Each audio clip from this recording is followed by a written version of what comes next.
Good morning. We praise God po sa oras na ito na muli po tayong pinagtipon-tipon ng ating Panginoon upang mas lalo pang, kumbaga, kilalanin natin ang ating Diyos. At ganoon din po ay habang tayo po ay inihintay po natin ang kanyang pagdating, ay tayo po ay nawa sama-sama na naglilingkod, sama-sama na lumalago at kumikilala po sa Panginoon. At sa oras din po na ito na, kumbaga, sinabi ko po sa inyo sa group chat na please read po yung Jonah chapter 2.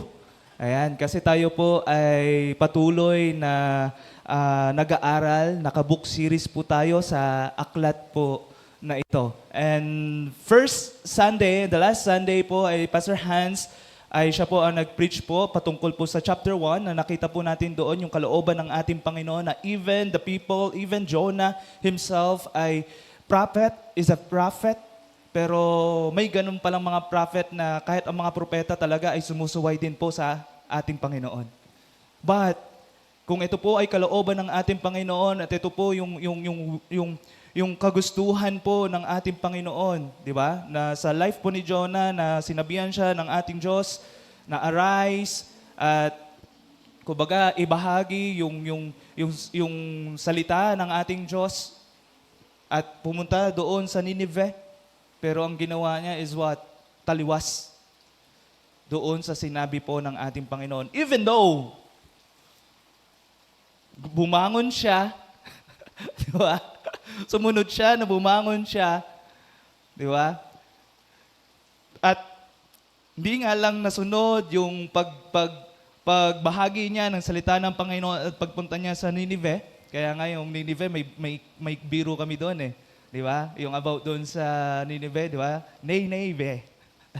About sa Nay, di ba? Pag doon sa culture and sa English people, when we say Nay, and then the Bible also, meron din po mga sa Bible din na sinabi na Nay about kay Apostle Paul is what?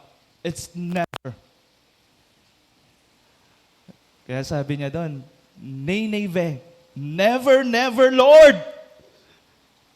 kung sa biro lang po kumbaga parang narinig niya Nineveh, siguro niya, nay, nay, nay.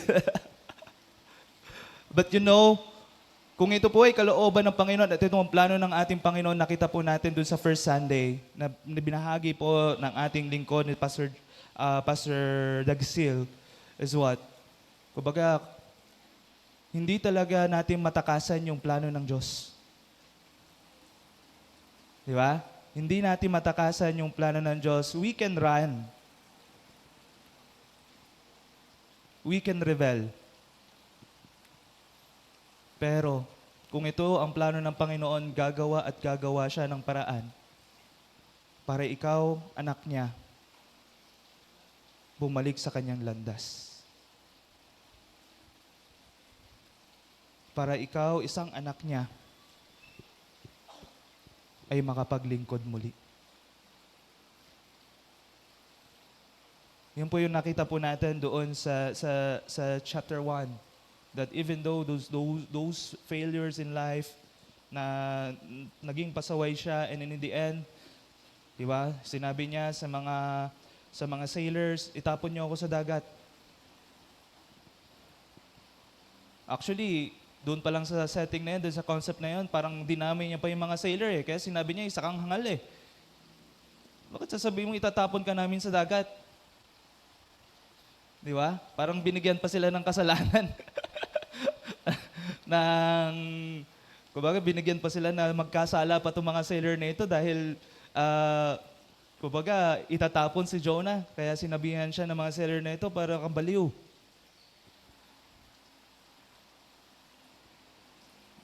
And in chapter 1, nung siya po ay tinapon sa dagat, hindi niya naman alam na siya ay lulunukin ng malaking isda. Na mayroong isda na nakaabang doon. Biro nyo, sinabi niya for doon sa sailors na yon, I am a Hebrew. I fear God, but yet in his life, taliwas ang kanyang pagsunod. I fear God, I am a Hebrew, I am a children of God, kung i-relate natin sa sarili natin, but yet, in our lives, totoo ba talaga tayo ay anak ng Diyos?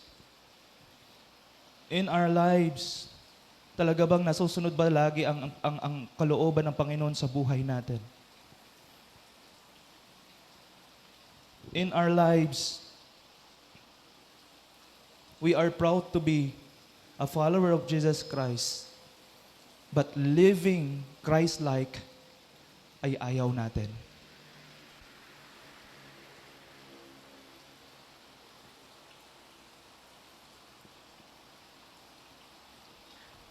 Biro nyo, gusto niya pang mamatay para lang hindi sumunod sa kalooban ng Panginoon. Kaya sinabi niya, itapon niyo ako sa dagat para matapos ng lahat ng bagay na ito.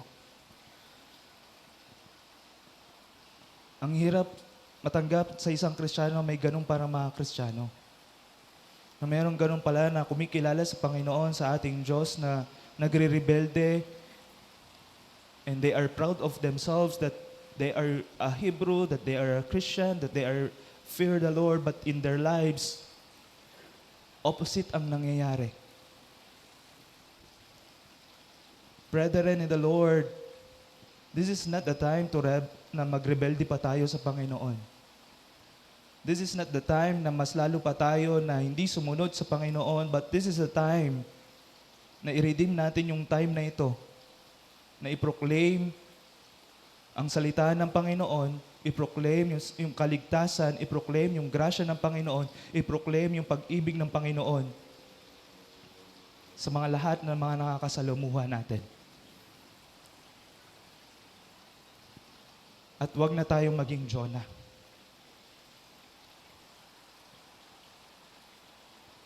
And this chapter 2, kung babasahin niyo po ito, diba?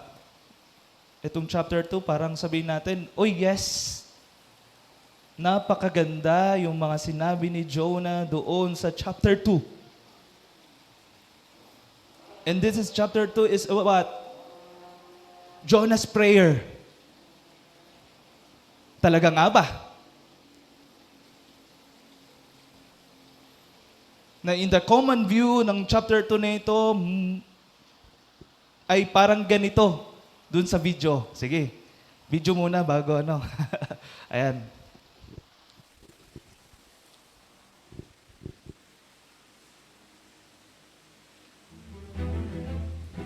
Jonah's efforts to avoid going to the dangerous city of Nineveh led to him being swallowed alive by a giant fish. Clearly, Jonah's attempt to avoid scary situations had not gone according to plan.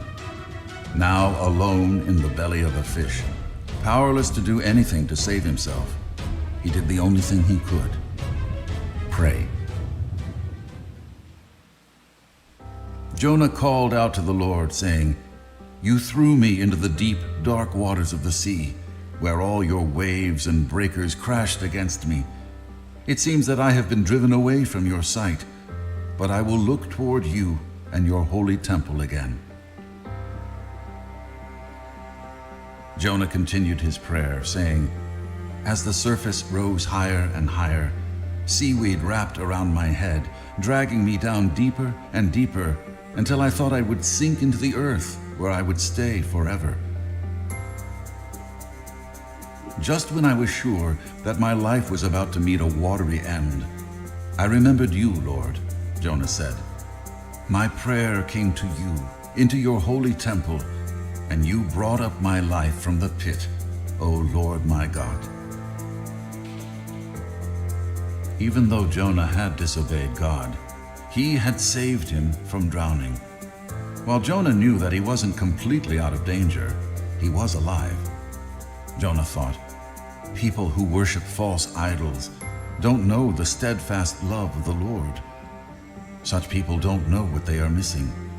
People like those who live in Nineveh. Suddenly Jonah understood the mission God had sent him on and why it was important for him to take God's warning to them. Jonah said, With a voice of thanksgiving, I will do what I have promised to do. Salvation belongs to the Lord.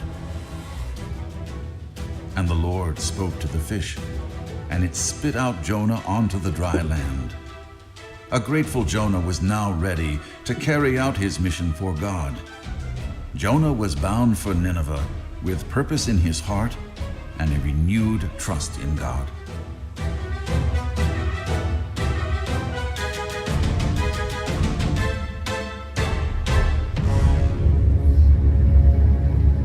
Alright, so to be continue po yung chapter 3. Tayo po ay magtapos na. De, joke lang po.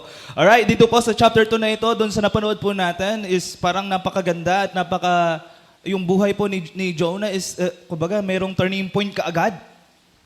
Tama? This is the common view and common interpretation ng chapter 2. Na sometimes, bilang guro, o bilang tayo na nagbabahagi ng salita ng Panginoon, lalo na pag kinukwento natin itong about kay Jonah, baka ganito yung story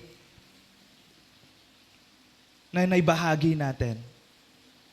But you know, nung ako po ay nakasama po doon sa privilege na makapag-aral doon sa Equip 21, doon po sa BBSI, na may 40 pastor po na inisponsoran po ng ating mother church, upang tayo po ay mas lalo pang makapag-aral pa ng mabuti sa salita din ng ating Panginoon. At isa ito sa pinag-aralan po namin. Actually, mga kasama ko, hindi rin po sila mga basta-basta. Kumbaga, mga ano natin yan mga master natin yan, mga elder po natin yan, mga batikan na po yan.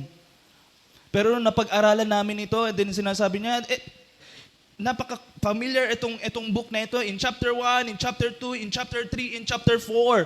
Pero most of the time, in chapter 2, ito yung common view na ating laging binabahagi, na si Jonah nagrepent. Tama ba? Kasi, doon sa mga salita na nabasa natin, napakaganda. Kinakausap niya ang Panginoon at sinasabi niya, ini-imagine niya yung templo na doon siya pupunta at siya ay magsasacrifice doon, nagsasamba sa ating Panginoon. But you know, nung napag-aralan po namin ito kung tutusin, parang nung una, Jonah, napaka-familiar ito eh. And then, nung pinag-aralan namin, bawat chapter na ito, ano ka na lang, sorry Lord.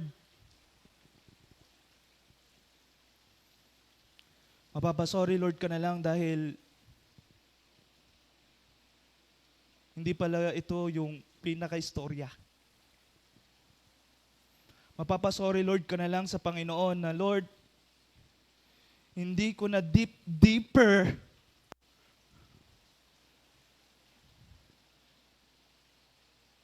itong buhay ni Jonah. Na doon sa chapter 3, doon sa chapter 4, magko-connect na po yan doon sa chapter 2. Kasi biro mo, in chapter 2, sinabi nila na most of us is sinasabi natin na nagrepent si Jonah, pero in chapter 3, in chapter 4, bakit ganun yung attitude niya pa rin? Mas lalo pa nagrebelde.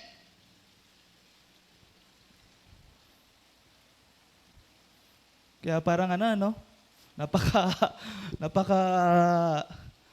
parang taliwas doon sa chapter 2 na sinasabi nila about sa repentance is what? Kumbaga, binago yung isip mo, binago ang puso mo, binago yung pamumuhay mo. Pag ikaw ay nagrepent sa Panginoon.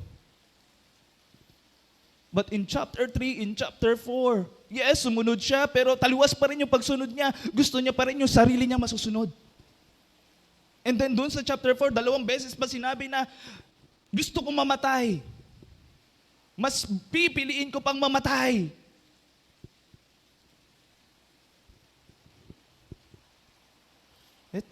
Yet chapter 2 is a prayer of repentance.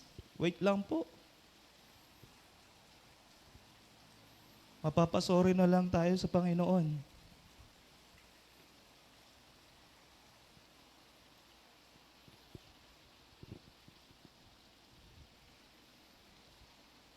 Kung So ito po yung ito yung naging view natin, ito yung storya natin about doon sa chapter 2.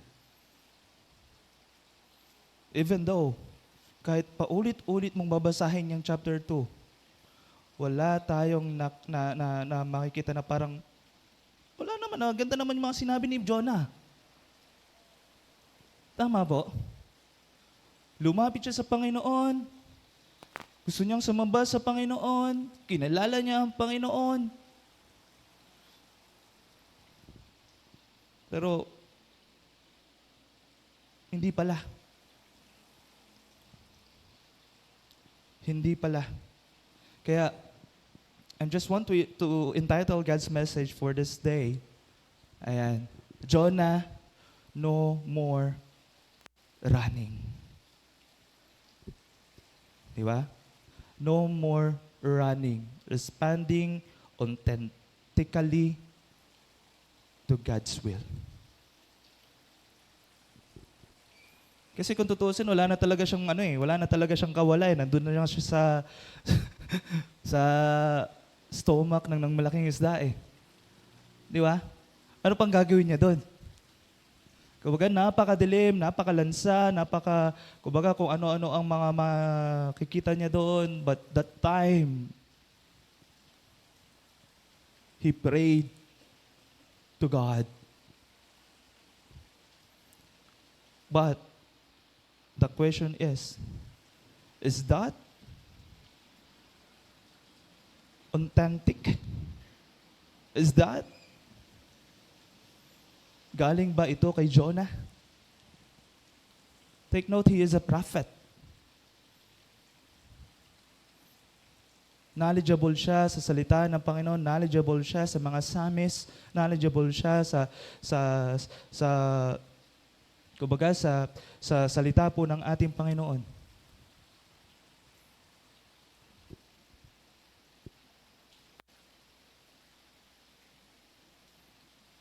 And this chapter, it will enlighten us. And we will say, sorry Lord. That yung sorry Lord na yon, sana totoo. Ang sorry Lord na yon, sana magbabago sa atin.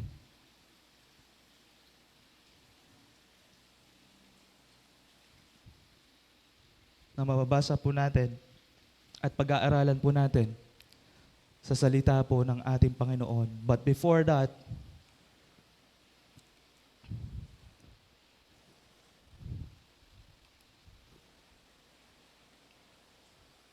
ay basahin po muna natin ang chapter 2 ng Jonah. Okay. Jonah chapter 2 verses 1 to 10 says here, Then Jonah prayed to the Lord his God from the belly of the fish, saying, I called out to the Lord out of my distress. And he answered me out of the belly of Sheol. I cried, and you heard my voice, for you cast me into the deep, into the heart of the seas. And the flood surrounded me.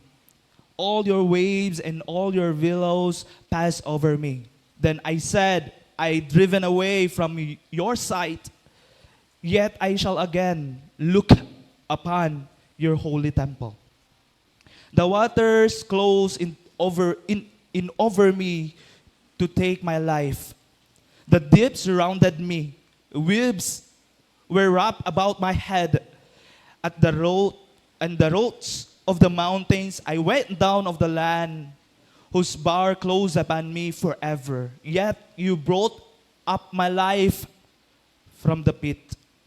O Lord my God, when my life was fainting away, I remember the Lord, and my prayer came to you into your holy temple. Those who paid regards to the idols forsake their hope of steadfast love. But I, with a voice of thanksgiving, will sacrifice to you. What I have vowed, I will pay. Salvation belongs to the Lord. And the Lord spoke to the fish, and it vomited Jonah out upon the dry land. But before na pag-aralan po natin to, ay tayo po ay manalangin. Let us pray. Father, salamat po muli sa oras na ito na pinagkalab niyo po sa amin. We pray, O Lord, na kayo po ang manguna sa bawat isa. We pray, O Lord, ang iyong banal na Espiritu ang mamagitan po sa amin, lalo na sa inyong lingkod, sa aming pag-aaral ng iyong salita. Lord, gamitin niyo po ako na maging instrumento niyo, maging boses niyo sa inyong salita upang mas lalo namin ito mapag-aralan, mas lalo pa namin makita yung kalooban niyo, mas lalo pa namin mapanghawakan at maisapamuhay po namin ito sa tulong po ng inyong banal na Espiritu. We pray, Lord, na kayo po ang manguna sa amin po, Panginoon. Kayo po ang mamagitan sa amin, Panginoon. At kayo po ang patuloy na magturo po sa amin kung paano po kami kumilala sa iyo at kung paano po kami sumunod sa iyo bilang Panginoon at tagapagligtas at Diyos namin. Maraming salamat po sa araw na ito, sa oras na ito, sa tayong pangalan ni Jesus. Amen. And amen.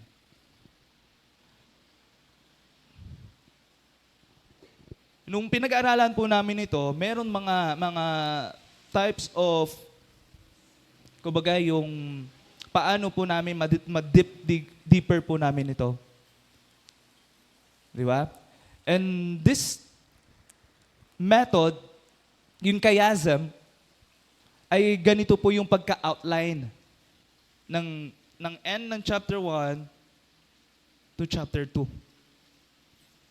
Ano yung napapansin nyo po dyan? Ano yung observation nyo po dyan?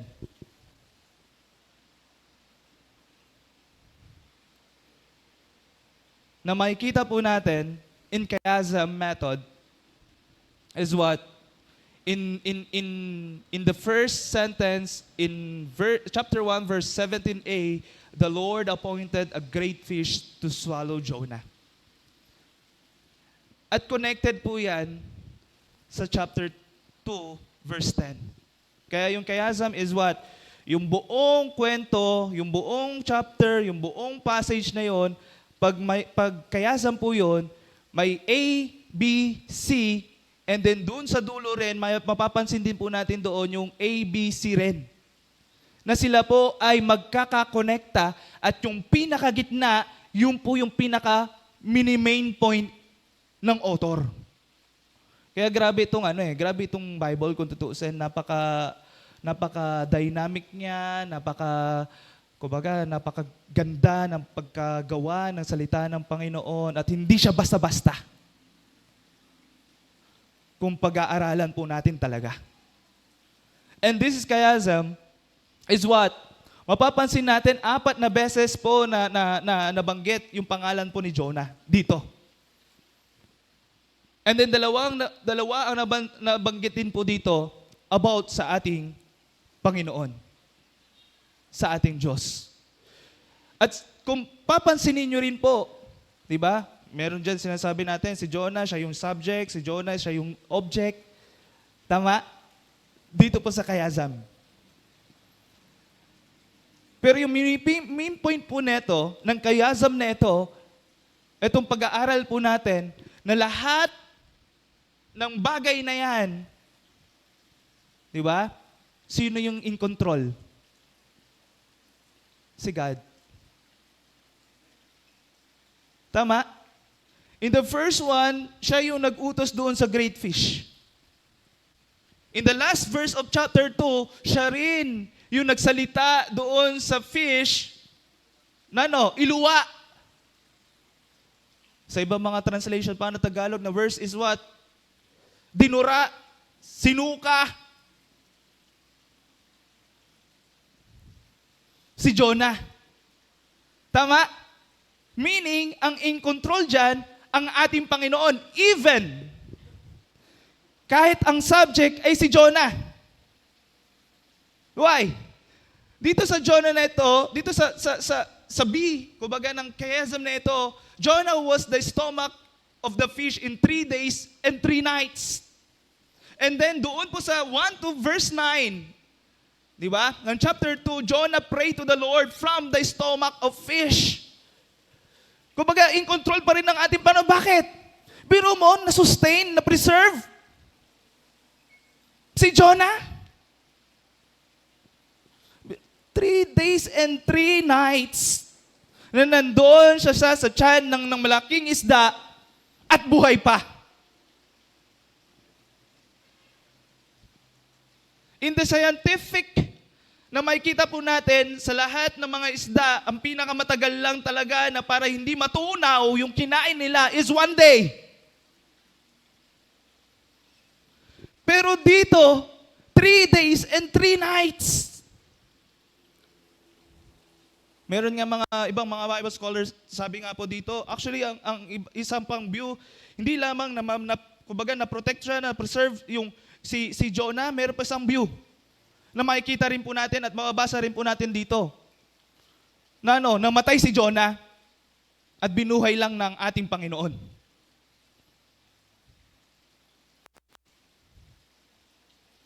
Yun yung isang view at titingnan po natin at pag-aaralan po natin yan dito. But in God's sovereignty, kumbaga, kaya naman talaga ng ating Panginoon i-preserve siya. At in God's sovereignty, kaya niya rin buhayin siya. Tama? So, walang dapat pag-awayan. Tama po. Wala dapat pag-awayan sa bagay na yun. Pero pag-aaralan po natin. Kaya pagpasensyahan nyo na po kasi chapter 2 ito, tas ako pa magpipreach. Kaya sabi ko nga po, pag ako nagpipreach, mahaba po ako. Kaya pasensya po, lalo na ang daming mga insights at na learnings na abang pinag-aralan po namin ito. At gusto ko po ito parang, ang ano ko nga po, parang sasabog na, parang ganon. Yung mga learnings at gusto pong ibahagi po sa inyo ito. And I hope and I pray na hindi nyo po akong reklamo. Right? So yung observation natin dito in kay Asam, ang in control dyan, even Jonah is a subject doon sa sentence na yun, di ba? In control pa rin dyan ng ating Panginoon. Siya pa rin talaga yung gumagawa, siya pa rin talaga yung nagbibigay ng plano, nagpo-protect at naglalatag ng kanyang plano. Amen? Ng kanyang plano. Even, hindi maganda yung experience ni Jonah dito. Di ba? Na hindi maganda po yung experience po ni Jonah dito. At mayroon tayong 3 na principles na mapag-aaralan po natin dito patungkol saan? Sa pagiging totoo. Doon sa response natin sa Panginoon. Na sana ang bawat isa po sa atin, pag lumalapit sa Panginoon, pag sumusunod sa ating Panginoon, maging totoo tayo.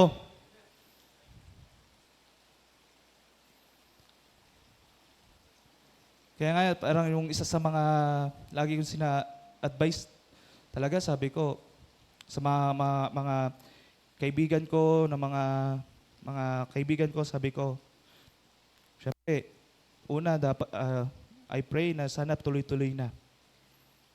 And pangalawa, I pray na maging totoo ka. Kasi kung hindi ka magiging totoo, hindi ka namin matutulungan, hindi namin alam kung ano yung specific na ipapanalangin namin sa iyo. And we don't know kung ano ang nararanasan mo deep inside in your hearts.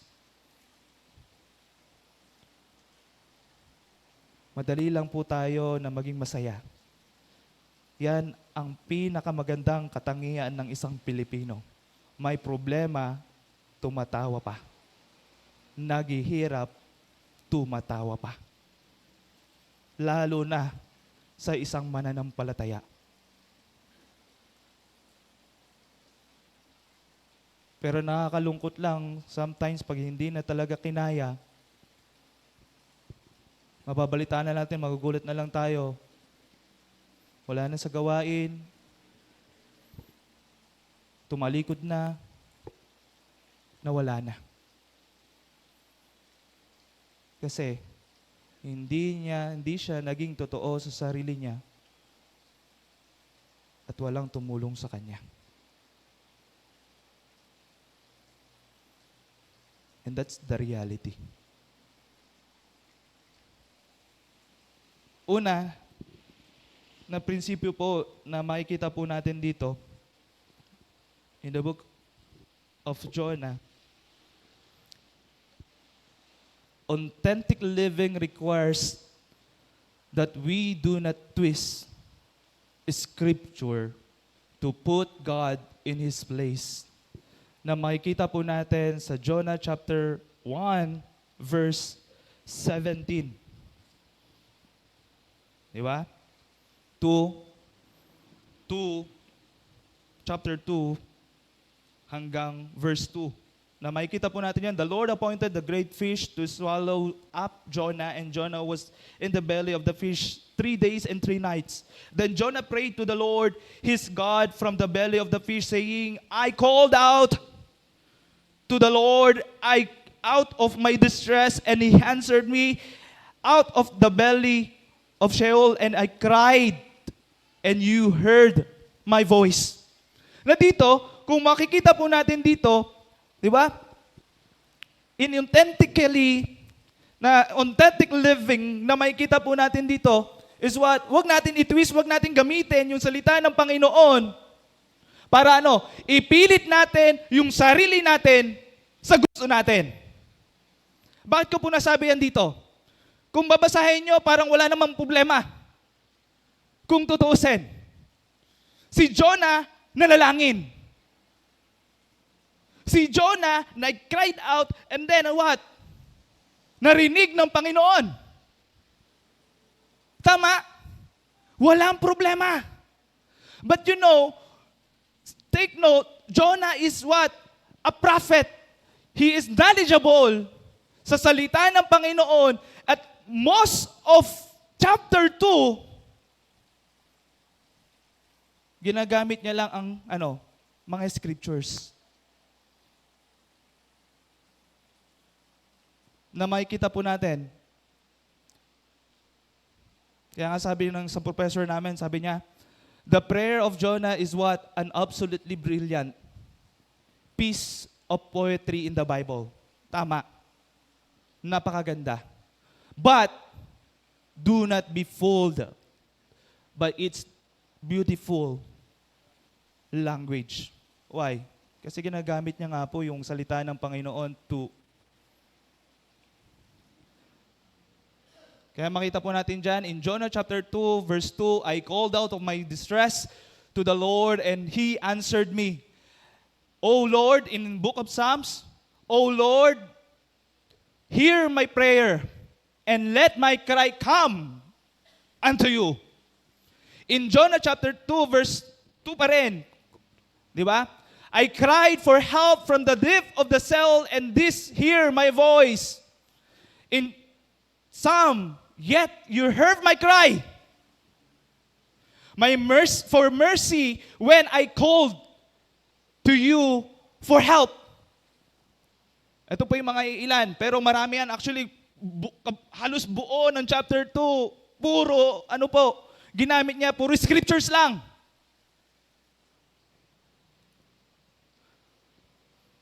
Kaya sa Hebrew, na makikita po natin dito, is what? I called out to the Lord out of my distress, and He answered me. In Psalms na ginamit niya, kinote niya ito, O Lord, hear my prayer, and let my cry come unto you. Ano yung naobserbahan nyo dyan? Sa Hebrew, ang pagkabasa, nauuna po yung yung dito. Tama? Dito po nauuna, pag ganon. Yung green po dyan, si Jonah. Yung red po dyan, si God. Dito sa Psalms na ito, sino ang nauna? Si Lord. Pag ganun po basa sa Hebrew, si Lord. And then sino yung next? Yung Psalmist. Kaya mapapansin po natin dito, in the dynamic ng Hebrew, sabi nga po ni John Black, in Hebrew, word order is important. Pag sa Hebrew yung pagkakasunod-sunod sa Old Testament is important. What is at the front of the sentence indicates what is important. Tama? Jonah not only begins with himself, he refers to himself constantly. Mapag-aaralan pa natin yan. At least 25 times in this prayer. Pero mo, in 10 verses, 25 times, lagi niyang sinasabi ang kanyang sarili, inuuna niya sa sentence ang kanyang sarili.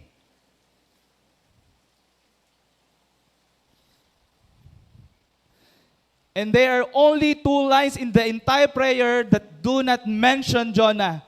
He is doing this prayer, what he has been doing in his life.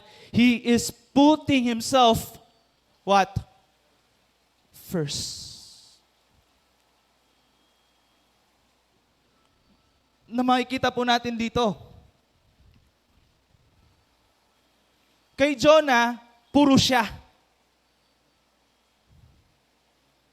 Sa original language, siya. Sa Psalmist, kung paano sila lumalapit sa Panginoon, lagi nilang inuuna ang Diyos. Ang pangalan ng Diyos.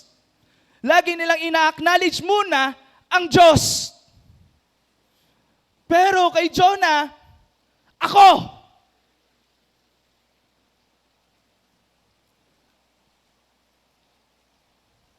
He always lifted himself first.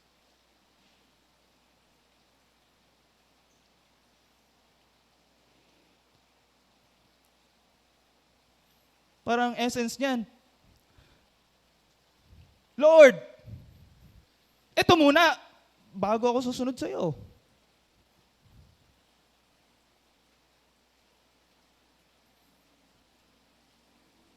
Lord, dapat ganito, bago ako susunod sa iyo. Lord, sana ganito, bago ako susunod sa iyo.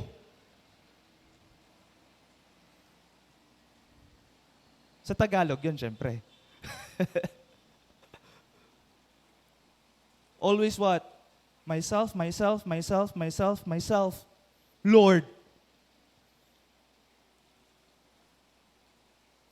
Ang ganda ng pagkasabi, Lord, I cry to the Lord and He hears my prayer. But you know, most of this chapter 2 is not from Him.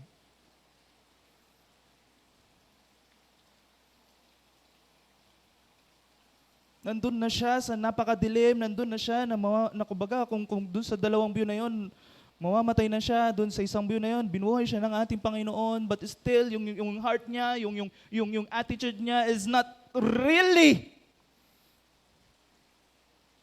looking to the Lord. At hindi siya kailanman dito sa chapter 2 nag-repent. Wala kang mababasa dito sa chapter 2, Lord, patawad!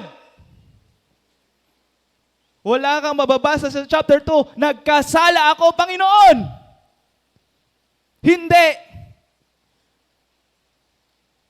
Wala siyang binanggit dito. At ginagamit niya ang mga iba pang mga scriptures to defend himself, to lift up himself that he is right.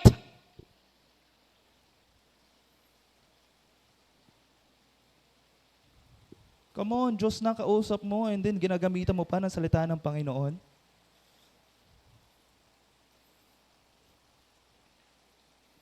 Na gusto mong ipilit yung kalooban mo. Nasabi mo dito sa Psalmist na ito, ganito, ganito.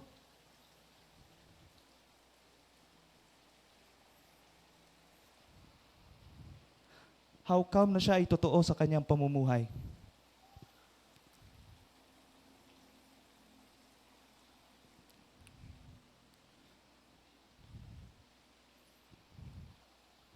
How come na siya po ay totoo?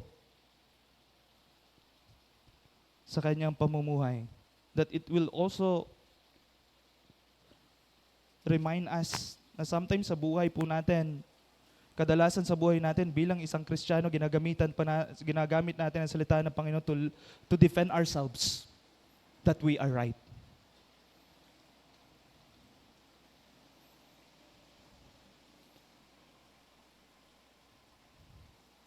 Na tama ako. Kasi nga sabi ng salita ng Panginoon, ganito, ganito. But you know, when you desire to study the Word of God, lagi dapat tinuturo lagi po ng ating Panginoon, ang salita ng Panginoon, is what? Not to defend yourself, but what? To humble yourself.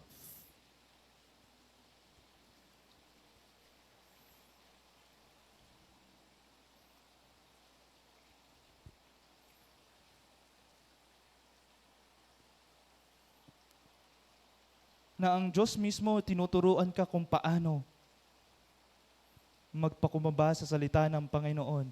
Lagi yan kung tutuusin. How do you acknowledge God? How you recognize God? How you know God in your lives? Hindi ka pa magpapakumbaba? Or just what? We just want to use yung scripture to be proud of ourselves and to defend for ourselves. And that is a big no-no. Magiging Jonah po tayo.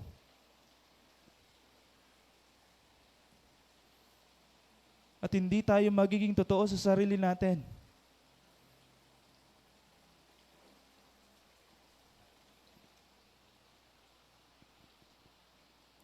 And that is danger. At nakakasira po ito. Nakakasira po ito. Kaya principle po,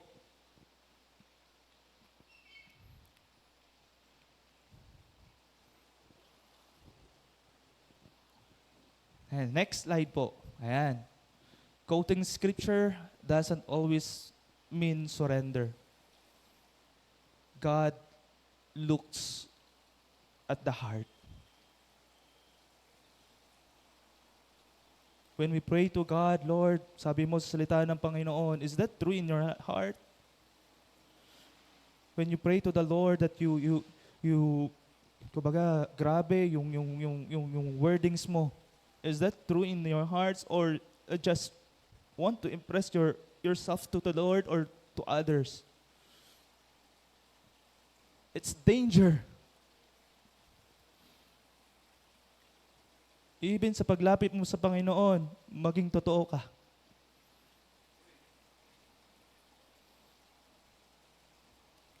Hindi kailangan ng Panginoon ng grabe kaganda ang sinasabi natin sa harapan niya. Ang kailangan ng Panginoon, ang puso mo. Totoo ka sa Diyos na pinaglilingkuran mo. Totoo ka sa Diyos na pinaglilingkuran mo, kinikilala mo. Sorry Lord, no? O Papa, sorry Lord talaga tayo.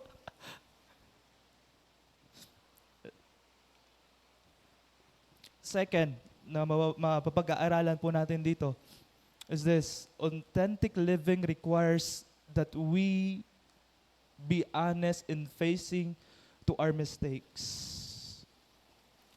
Di ba? Nababasa po natin in verses 3 to 8. Na-highlight ko po yan. Take note po Sabi po dito ni Jonah, for you cast me into the deep, into the heart of the sea. Kung babalik tanaw natin yung chapter 1, si Lord ba yung nagsabi na itapon si Jonah?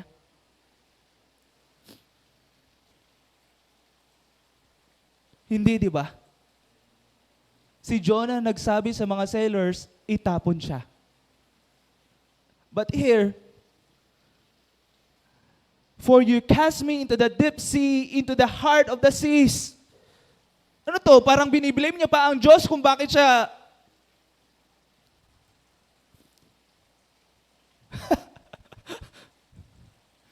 kung bakit siya nakakaranas ng bagay na ito. In the first place, siya mismo yung nagsabi, itapon siya sa dagat. Sa chapter 1. Pero dito sa verse 3 na ito, nakikita natin dito, for you cast me. Hindi niya naman sinabi yung mga sailors na ito eh. Gusto niyo pa nga idamay yung mga sailors na magkasala katulad niya.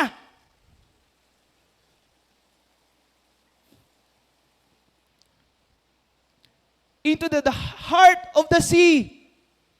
And then kinuwento niya kung paano yung pagkaranas niya. Grabe yung paghihirap niya, na pababa. And then syempre sabihin natin, nalulunod na siya, yung whiz, umaano na, pumapalupot na sa kanya. Grabe ano kung tutuusin. Biniblame niya pa ang Diyos sa nararanasan niyang paghihirap.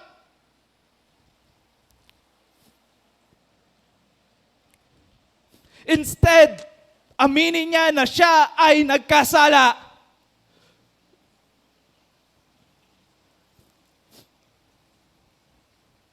Kaya nga doon sa chapter 1, nung pinagbasa natin, di ba? Sino ba mas spiritual? Yung pagan ba o prophet? Kasi nung nagkaroon ng storm, di ba nanalangin sila sa kanya-kanilang mga Diyos? At gumawa na sila ng paraan para maging masurvive sila. Pero si Jonah natutulog at sinabihan pa ng captain, manalangin siya, pero hindi siya nanalangin that time. Ngayon pa lang siya nanalangin sa chapter 2. At yung panalangin niya is what? Sinisisi niya pa ang Diyos. Sabi ko na nga, ayaw ko eh. Parang ganun siguro yung niya, no? Yung attitude niya, no? Nung habang, kumbaga, nagtantrums na siguro siya nung sinabi ng Panginoon na, arise and cry out yung kalooban ng Panginoon sa mga people ng Nineveh. Pero, nagising siguro siya, mali siguro tulog niya, no? Kaya nagtantrum siguro siya. Ayoko, Lord! Nineveh, no! Nay.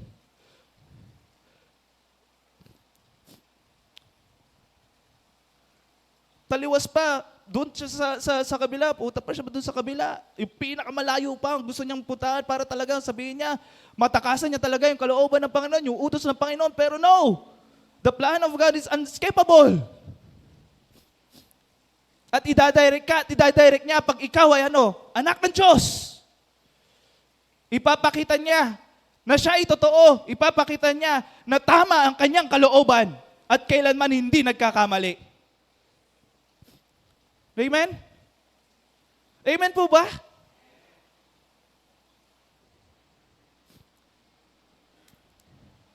And then, here, sabi natin parang repentance din to eh. The essence of repentance that kasi yung sinabi niya dito is what? I am driven away from your sight, yet I shall look upon your holy temple. Take note, saan siya pinapapunta ng Panginoon? Nineveh. Pero yung nasa isip niya, sa puso niya, Holy Temple.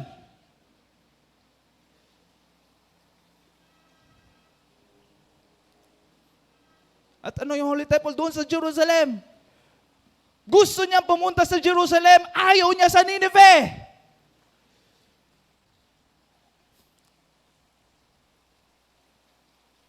Grabe,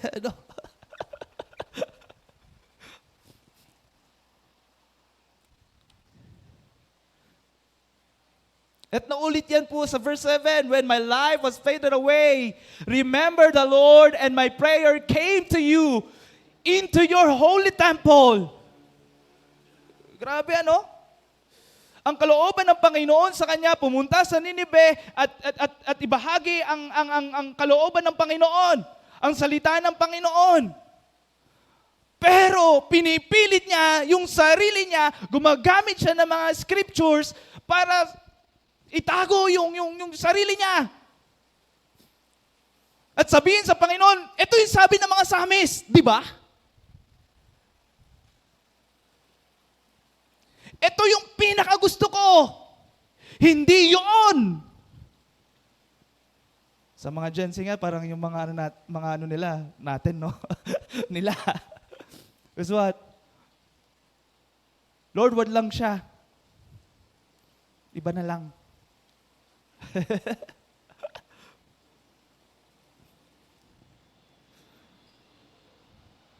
Ano pa po? Those who pay regard to the vain idols forsake their hope of steadfast love. Kung babalik tanaw natin yung chapter 1, itong mga sailors na ito, napatunayan nila ang Diyos ni Jonah ay totoo.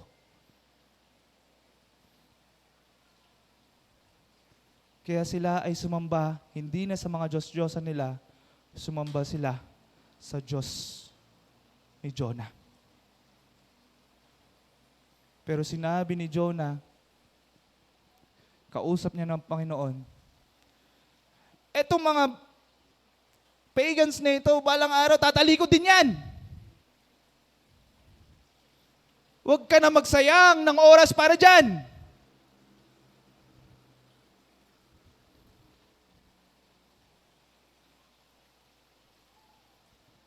Pero mo, no? Doon sa conversation niya, doon sa pagkagamit niya ng mga scriptures, doon sa attitude niya, doon sa mindset niya, sa heart niya, wala talaga kung tutuusin ng pagsisisi. At wala talagang kung tutuusin ng paghingi ng tawad at pagsunod sa kalooban ng Diyos.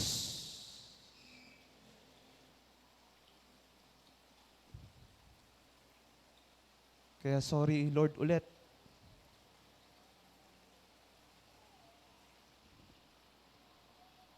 Dahil ang pagkaturo natin dito, nagsisi si Jonah. Nagkaroon ng turning point sa chapter 2. Kaya siya napunta sa Nineveh. Is that true?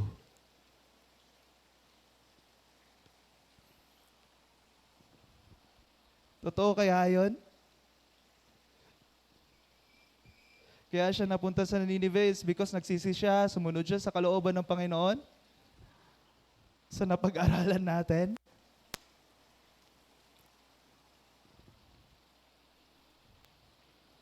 Is that true? Napakagaling niya sa salita ng Panginoon, pero yung buhay, yung sarili niya is what? A self-centered.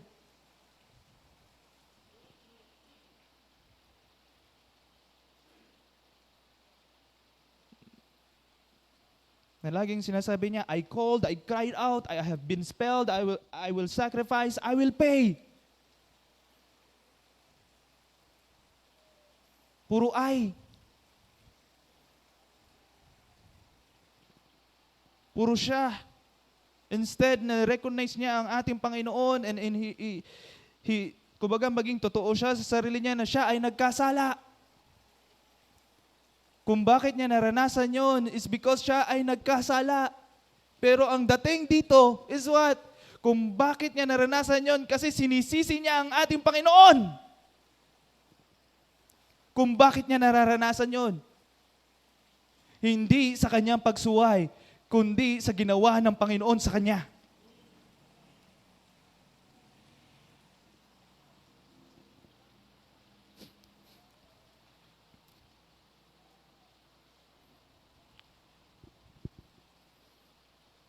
Parang isang ilustrasyon na kumbaga worker. Di ba? Siya ay may trabaho and then nawala yung kanyang trabaho is because sinisisi niya pagiging Kristiyano niya.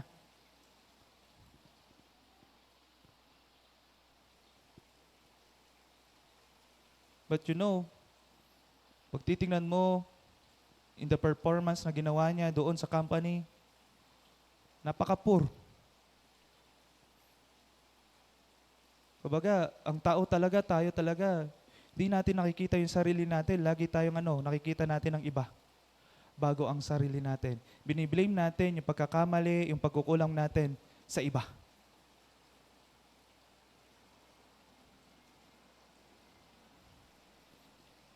Kumbaga, yung word na laging nababanggit, mahilig tayo magpuna, pero hindi tayo mahilig magpuno.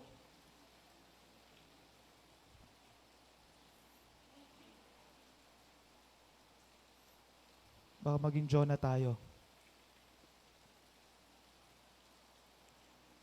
At nakakatakot. Nakakalungkot.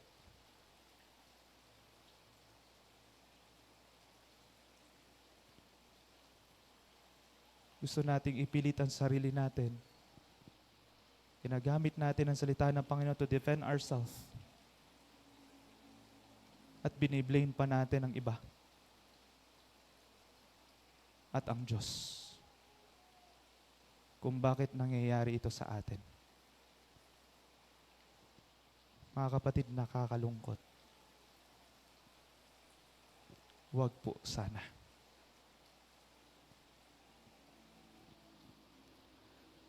Huwag po.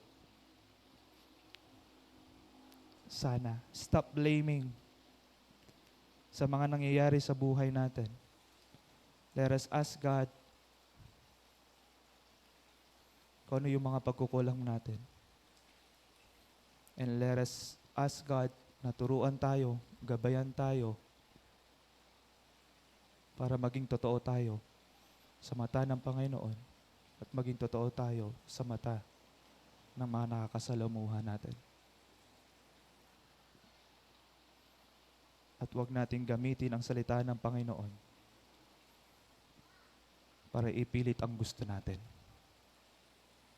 Please lang po. Huwag po.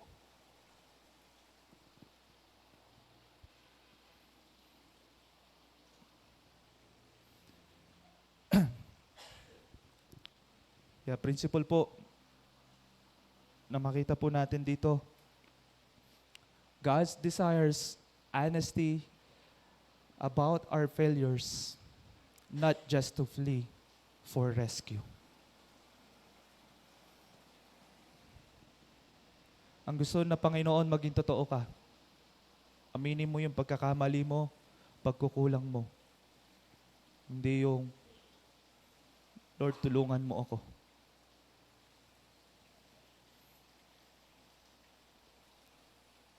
Lord, naghihirap ako.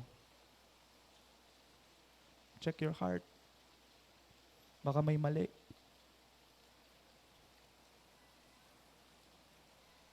Lord, parang hindi yata nagkakasundo ang bawat isa. Check your heart.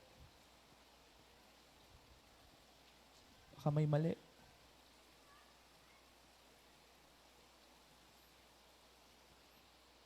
Lord, galit na galit ako sa taong ito.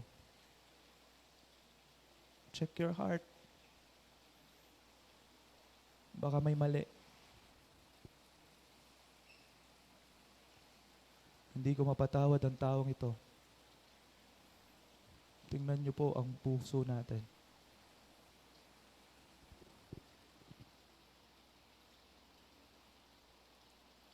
Baka may mali.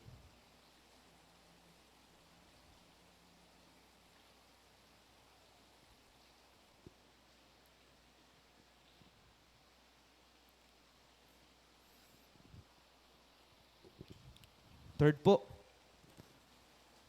Ayun. Kala ko mapapahaba. Third, in verse 9 to 10 says, "But I, with the voice of thanksgiving, will sacrifice to you. What I have vowed, I will pay. Salvation belongs to the Lord. And the Lord spoke to the fish, and it vomited Jonah out upon the dry land." Third na principle na makikita po natin, authentic living requires that we do not demand to come back to God on our own terms. Dito po, sa verse 9 to 10 po na ito, makikita po natin dyan, napakaganda na naman. Tama? At based dun sa mga pag-aaralan natin, gumagamit lang siya ng ibang mga scriptures. Pero, tinutwist niya. Instead, mauna ang Panginoon, in the dynamic ng Hebrew, ginagawa niya, lagi niyang inuuna ang sarili niya bago ang Diyos. Di ba? Sa Hebrew po At sa Hebrew, yung pag-aaral ng Hebrew, laging importante yung nauuna. Pero dito, sinabi niya, "But I, with the voice of thanksgiving, will sacrifice to you. I have vowed, I will pay." Look at that. Wala tayong repentance na nakita, wala tayong sinasabi na inaamin niya yung pagkakasala niya, pero sinabi niya, thanksgiving! Bakit? Ba't siya nagpapasalamat? Dahil na-preserve siya doon sa isda? Sa tiyan ng isda?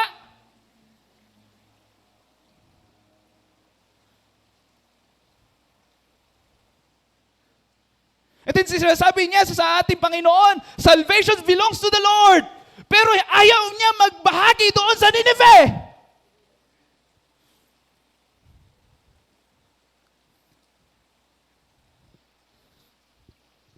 Pambira.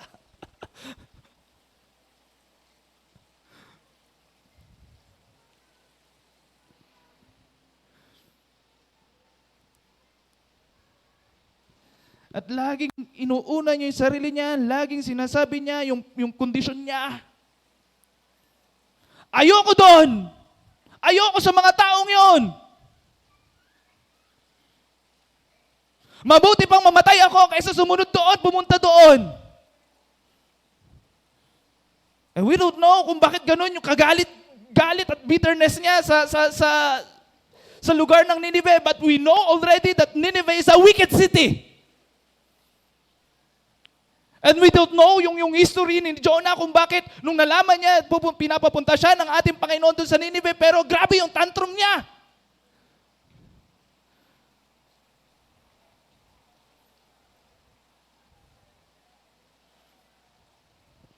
Pero hindi ito magiging excuse para ipilit mo ang sarili mo.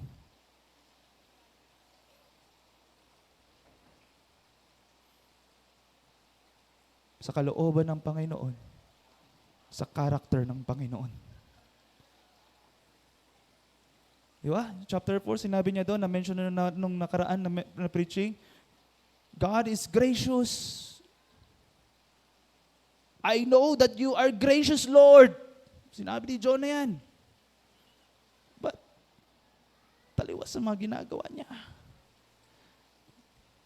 Taliwas yung pagkakilala niya, taliwas yung pagsunod niya sa Panginoon. He knows that He is gracious. He knows that the salvation belongs to the Lord. Pero taliwas yung pagkilos niya, pagsunod niya sa Panginoon. Even sinasabi natin na may nangyari sa buhay niya kung bakit ganun. Kung bakit galit na galit siya doon sa Nineveh. But that is not na magkaroon tayo ng excuse para sabihin natin na tama ako. Nasabihin natin, ipilit natin yung gusto natin na mangyari. And we neglect the will of God, and we also neglecting yung character ni God sa buhay natin at sa buhay nila.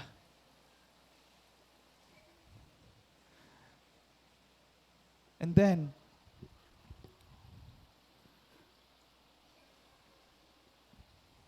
in verse 10, the last verse said, the Lord spoke to the fish and it vomited Jonah out upon the dry land. Uy, may repentance, no? Kasi nilabas na siya doon sa sa tiyan ng malaking isda. In chapter 3, andun na siya sa Nineveh. Sumunod na siguro si Jonah. Let's see. But first, doon sa Jonah's prayer in chapter 2, 23 times na-mention yung about sa sarili niya. 14 times about kay God. 2 times about sa iba. 1 time doon sa storm. 1 time doon sa raging sea. And the rest is 0. Kaya doon sa chapter 2 na ito, lagi ang tinataas niya, ang pinipilit niya, yung sarili niya.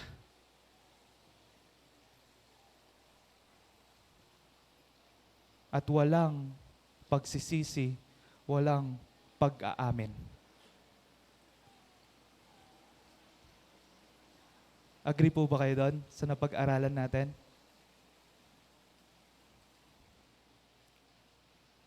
I-word study natin yung vomit. Di ba? Pinakita doon na ang Panginoon nagsalita sa isda para iluwa si Jonah. Tama? At doon sa chapter 2 na yon, yung dialogue niya, yung panalangin niya sa Panginoon, at yung tingnan natin yung word study ng vomit, sa salita din ng ating Panginoon, sa mga original language din po na ito. Nakita natin sa Leviticus, Canaanites injected because of sin. Israelites had devastatable sins banished from land. In Jeremiah, nation get drunk and vomit before they are slain. Job, the wicked feast on riches, but God causes them to vomit. Proverbs, don't eat to expense of the stingy. You'll vomit if you do not how to calculative they are. Isaiah, Egypt's leaders stagger as drunkards and vomit. Jeremiah 48, Moab is drunk and wallow in vomit before cut off. Doon sa mga verses na ito, meron bang ginamit yung patungkol sa vomit na magiging positive connotation?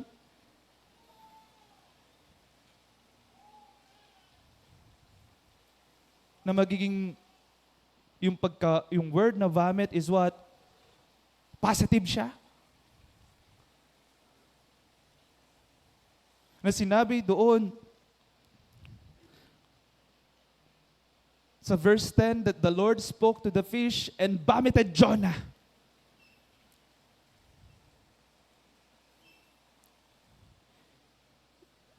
Out upon the dry land. Pag ni-word study natin, yung paggagamit ng vomit is always what? Negative. Is that positive?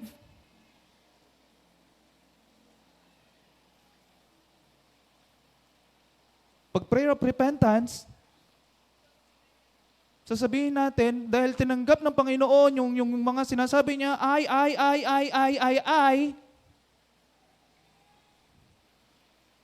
di nga siya humingi ng tawa, di niyang inamin yung kasalanan niya. And then, niluwa siya ng isda.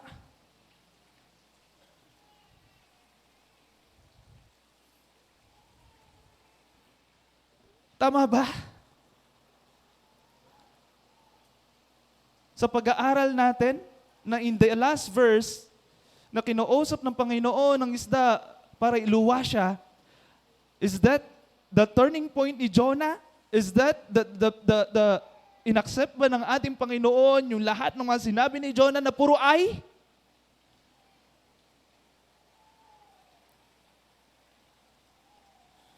Mali, ano? Yung vomit dyan is the worst and gross. Kumbaga, hindi nagustuhan ng Panginoon yung pag-offer mo. Hindi nagustuhan ng Panginoon kay Jonah yung mga sinasabi niya.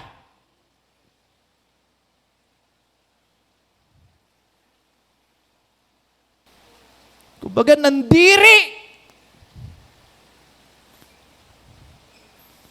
ang Panginoon kay Jonah.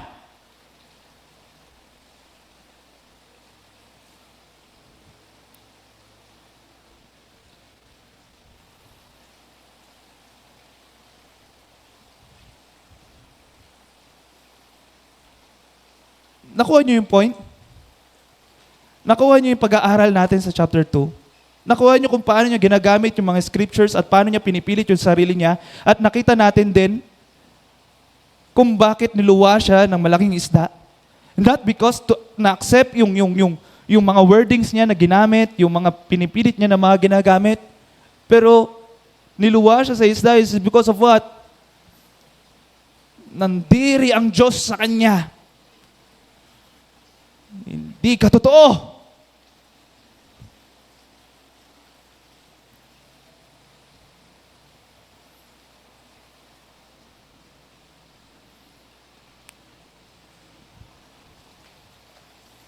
Kaya siya napunta sa Nineveh. Pero hindi maganda yung ginawa ni Jonah at hindi nagustuhan ng Panginoon. Yung ginawa ni Jonah, yung behavior ni Jonah, kung bakit siya niluha sa isda.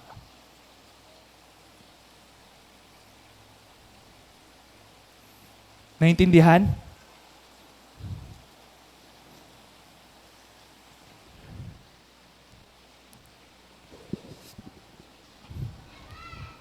Na laging pinipilit niya yung sarili niya.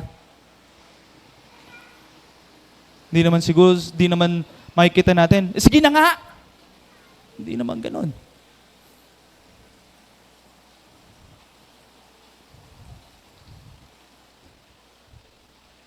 Nandiri ang ating Panginoon sa ginawa ni Jonah.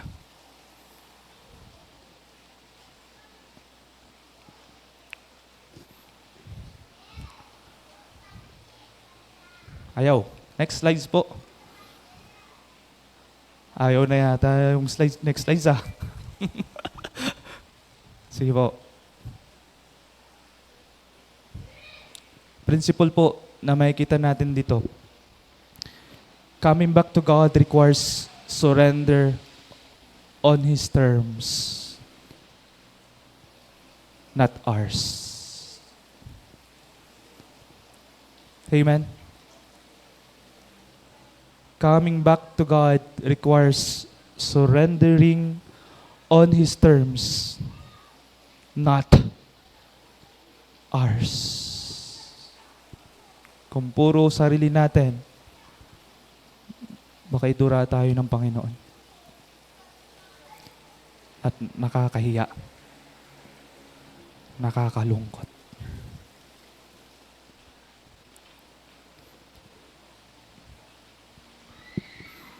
Kaya ang pagtatapos natin, don't twist Scripture to put God in a box.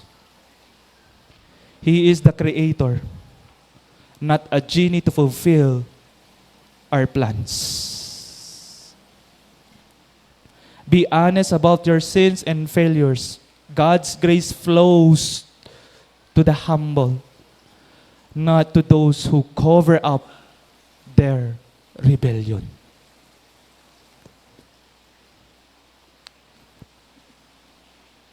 Third, and don't demand to return to Him on your own terms.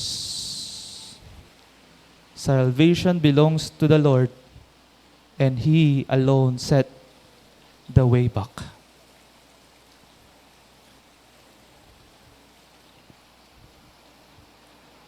Siya lang. Siya lang talaga.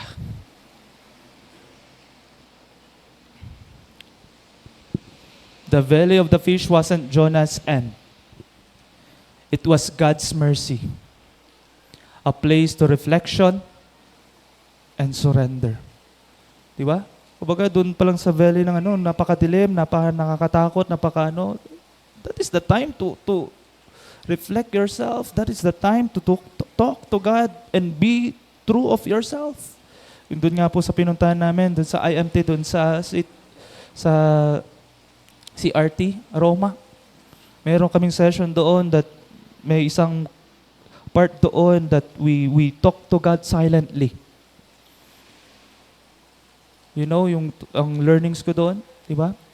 Kailangan natin maging silent. Kailangan natin mag-pause for the moment and talk to God, Lord. At lapitan ng ating Panginoon kung sino ka. Na totoo ka sa Kanya. And then, nung bagay na yun, na-appreciate po namin yun. Yun yung isa sa mga parang take away po namin na, oo nga, no? We are busy of many things, but hindi tayo nakapag-pause at makapag-quiet time, nakakapag-silent for the moment, pause for the moment to talk to God. And leap off everything and be true of yourself. And lagi na lang natin ina-assume, alam naman ng Diyos. But God wants your heart. God wants you na lumapit ka sa Kanya.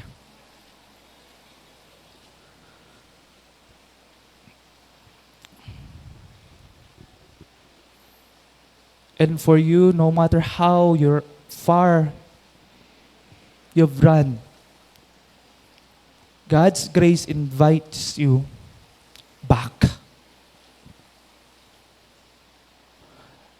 Not for negotiation, but for transformation.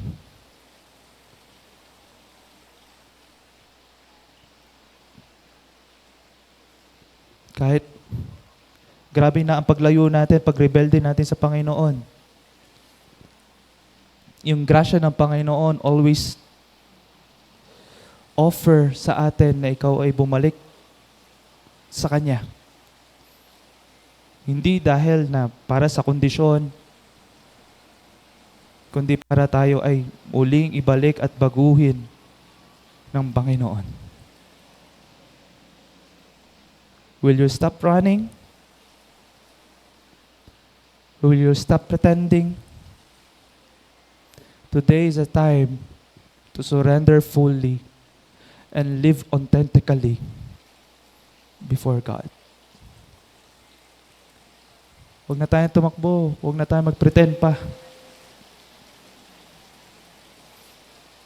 Lumapit na tayo sa Panginoon. Usapin natin ang ating Panginoon. At maging totoo ka sa Panginoon. Maging totoo ka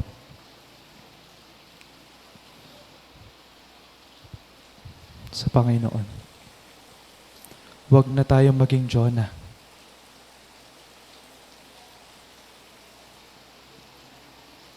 Kilala mo ang Diyos na pinaglilingkuran mo. At kilala mo ang sarili mo.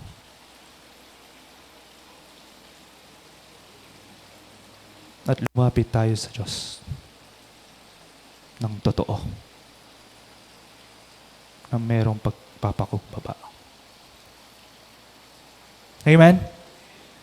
Na merong pagpapakumbaba.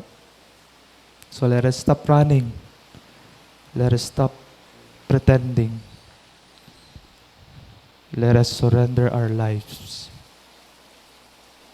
to Him. Amen? Let's pray. Father, salamat po Panginoon sa oras na ito na pinagkaloob niyo po sa amin. And we are so thankful, O Lord, for this chapter 2 na binago niyo po kami. And we are sorry, Lord, dahil mali yung pagka-interpret namin. Mali yung aming attitude sa paglapit sa inyo. Mali yung paggamit namin ng mga salita nyo para ipilit, i-defend yung sarili namin. And we ask, Lord, for your forgiveness. We ask, Lord, for your grace. We ask, Lord, for your love. We ask, Lord, for your mercy. And help us to be true in ourselves. And help us to transform ourselves into your likeness. That I pray, O Lord, I don't know kung ano man yung mga nararanasan nila. I don't know kung ano man yung mga pinanghuhugutan ng bawat isa. I don't know kung ano man yung mga sagabal sa buhay nila. Why we are always na nagre-rebelde sa iyo, Panginoon. At nagkakasala sa iyo una. At nagkakasala sa iba. And we pray, Lord, na itama niyo po kami. I-realign niyo kami sa kalooban niyo. I-renew niyo po kami sa grasya niyo.